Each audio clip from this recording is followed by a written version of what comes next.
I think the most difficult thing that I have to contend with is I definitely see,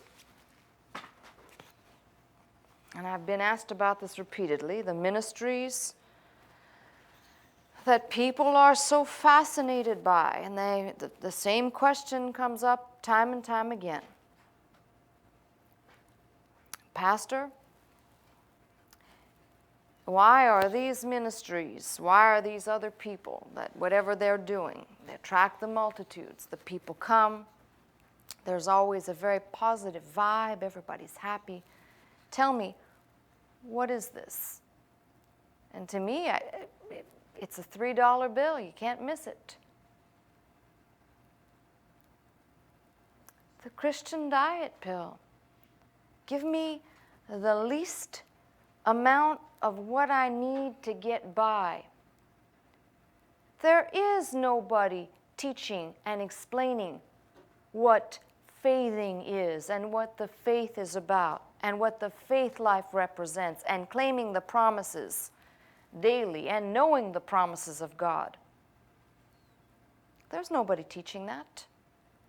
There's nobody teaching out there how to have a relationship and relate to God, the person you're supposedly going to spend eternity with, because no one is talking about eternity. It's all temporal, in the now, self-centered carnality with a halo around it representing what you can be in the now.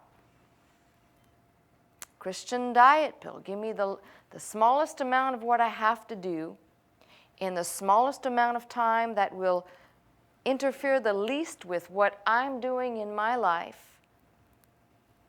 And I'm sorry, because I've done it. I've taken the time to watch and go through the channels and look at the books in the bookstores and see some of the websites. It's all catered to the flesh, and people are being sorely misled in what they think Christianity is and what is the normal Christian today, what is represented by Christian television and Christian books and Christian themes and Christian music is nowhere near the normality that I read in my Bible. Now you can dance all you want and be happy all you want.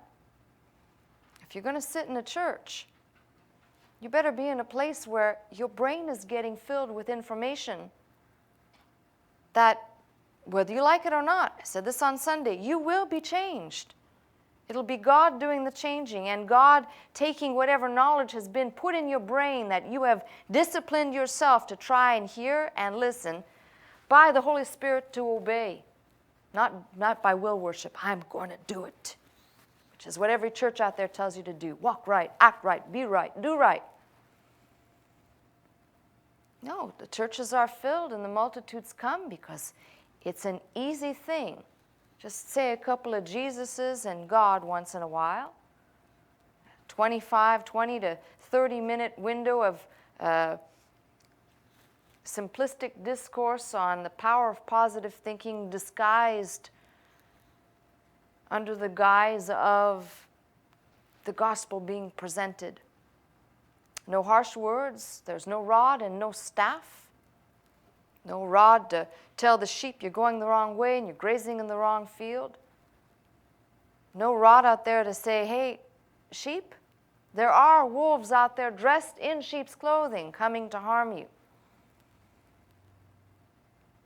And the few that may be giving doctrine are so wrapped up in legalism and perfectionism that if you even deign to come in their presence, you will have to undergo the fruit inspection to determine if you're saved or not. The multitudes go where it's easy. And the multitudes go where there is no message being preached, because it's much easier to listen to somebody who's got a sweet, syrupy disposition that sounds so nice and warm and cuddly and friendly. That looks like the pictures of Jesus that, the nursery schools have. The fuzzy Jesus.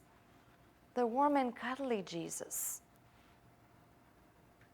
Now, listen, that's subjective. You want to see Jesus that way? Okay. I'm sure you see him that way. Jesus I read of in my Bible talks to me and tells me of a compassionate, healing, merciful, but also very intolerant of the Pharisees and very intolerant of those that would, you can read it however you want and try and put some twist on it. It's the blind leading the blind. Leave them there. They're both going to fall in the ditch. Leave them there. You focus on your relationship with God through His Word, through His gift minister who's trying to lead you aright, and whatever else is going on out there in the other churches, that's their problem. I have enough to work out on my own. I don't need to focus on somebody else's problem. And if people have elected to be that void in their mindset, that somehow Christianity is a child's game and for children, like it's a play theme, then let them be. And if God has really gotten a hold of those people, believe you me, there'll come a time when a growth period must occur and they'll look at where they are thinking, I need something more. God will do that. God can. So, that answers that question. Next.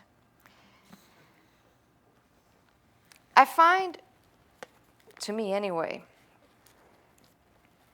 the greatest joy comes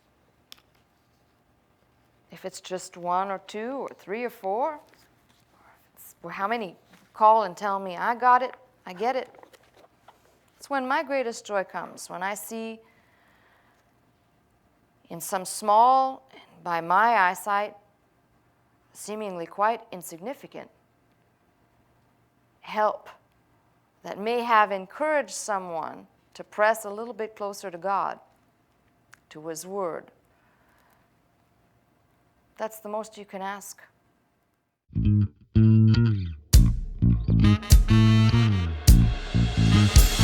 into this house, magnify the Lord, lift up holy hands, our hearts in one accord.